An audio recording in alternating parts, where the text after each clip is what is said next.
Skinning Ice by Kim Darkley. My memory dragged itself out of lockdown. It had been deep in a coma, a dream perhaps, or some other state of unawareness. Maybe it was drugged. Whatever the case, it was annoying. It scared me. How could I trust a mind that wouldn't reveal details about a few moments ago, that wouldn't tell me where I had been and what I had done? I urged it to take me back to the last thing it remembered. A day of work, followed by the gym and dinner with my ex. Then a few drinks, bourbon on the rocks. Old times. That idea all around. Time was missing, a lot of it. When were those drinks? And how did I get from that bar to this harsh reality? I was walking on ice that stretched far out over a frosted psychological landscape, blinding in its ghastly sameness and terrifying in its unending expanse. I looked at my bare feet.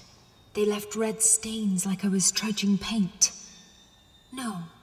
It was too watery for paint. It was more like blood. I looked at my soles. They were burned from the cold, but they weren't bleeding. It must be someone else's blood. I turned back to see an endless trail of red prints on white. I could retrace my steps, go back to the source, find out what happened, but I wasn't sure I wanted to know what I had done this time. That is, if I had done anything. See, this was the thing with my mind. It always made me guilty. It wanted me to suffer. If I didn't know what had gone down, it would just make shit up for fun. I knew this, yet I still bought into it every time. I got caught up in the story and the environment it created. I got lost in the details, and then I questioned myself. Was this real or a fabrication? And then I just wouldn't know. It was a punisher, an endless thinker, and a twister of facts. It made me feel like a bad person, even though I'd never done most of the things it convicted me of.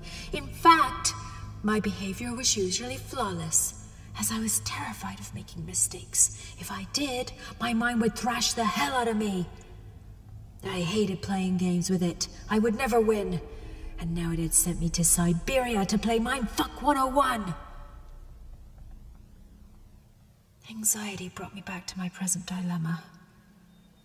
I'm walking with bloody footprints from nowhere into eternity, holding a knife. A knife! It wasn't there a minute ago. I know it wasn't. See, this is what I mean. It's cruel to do that. My mind put that knife there to complicate things.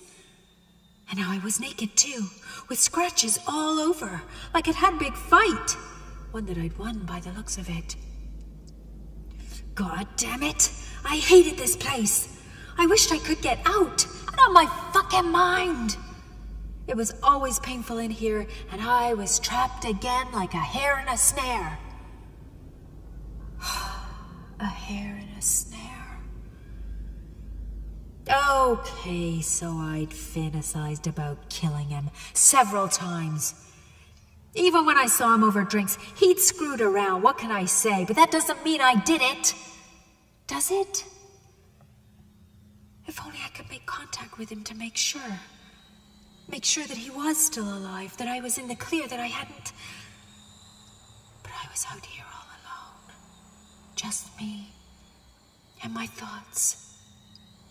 And the details of a possible murder. The evidence in my hand, on my body, my feet. Fuck it! I'll just run. They'll never find me. I'll hide in this friggin' ice desert. God knows no one else is here. That is... if I don't die of hypothermia. Oh, for God's sakes, I'll turn myself in. I'll confess, just to stop this bullshit, this torture. I'll accept the punishment. I'm sorry. So sorry, I'll say. Then there will be forgiveness and a jail sentence or something. God knows I was serving one already in my brain. I walked faster, away from the alleged crime. I yelped, then fell to my knees from a searing pain. I saw cuts. My feet were bleeding now, as were my hands from the fall. This new ice had razor blades slipping out of its surface in perfect symmetrical lines that covered the entire beyond. I would be ripped to shreds and skinned alive if I moved any further. Could it get any worse? Wasn't this fucking endless freezer bad enough? God damn it! I couldn't go any further. I'd have to go back and face it. Face myself. Or I could just stay here and die. Shut up, I whispered to myself. Shut the fuck up. I took a deep breath in. I closed my eyes. I let the breath out. Breathing in, breathing out, until everything disappeared, got quiet. Finally calm. I opened my eyes. Midnight, downtown. Jack-o'-lanterns filled the town square, their grimacing fiery faces flickering with evil. Cold white flakes kissed my skin as my feet shuffled into a fresh fall of snow. I'd been sleepwalking again. Naked, embarrassing. I always walked to the same place. This was where I saw him a year ago. He was stealing kisses from that girl like a teenager under the sheeted ghosts that hung from the town clock as it struck 12. Not caring how I would feel or how devastated I would be. His betrayal had left me confused and lost.